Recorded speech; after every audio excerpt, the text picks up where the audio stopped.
Welcome to this essential guide on one of the most critical tools in financial decision-making, the net present value, or NPV method.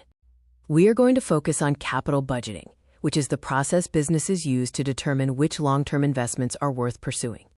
When a company faces major investment decisions, like purchasing new equipment or launching a new product line, they need a robust method to evaluate which projects will maximize their wealth. This brings us to the net present value, or NPV method, the gold standard for evaluating these investment projects.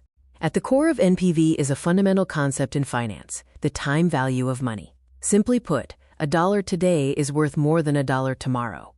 The NPV method uses discounting to calculate the present value of all future cash flows expected from a project.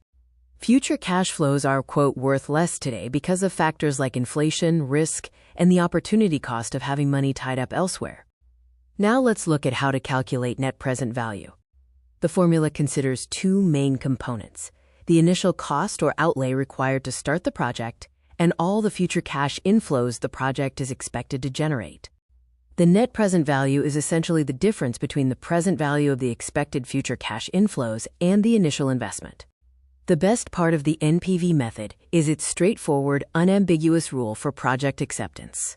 Rule number 1. If the net present value is positive, meaning greater than zero, you should accept the project. This indicates the project is expected to generate more value than its cost, increasing shareholder wealth. Rule number 2. If the net present value is negative, less than zero, you must reject the project. This means the project is expected to cost more than the present value of its returns. Rule number 3. If the NPV equals zero, the decision is technically one of indifference, as the project's returns exactly cover the cost of capital. However, in practice, these projects are often accepted. The NPV method is universally considered the superior capital budgeting technique. But why? First, NPV considers all cash flows over the entire expected life of the project, unlike simpler methods that might ignore later returns. Most importantly, a positive NPV directly translates to an increase in the wealth of the company's shareholders, aligning investment decisions with the primary goal of the firm. To wrap up, let's briefly recap the net present value method. NPV uses discounted cash flows to determine a project's profitability, and the acceptance rule is simple. If the net present value is positive, you accept the investment.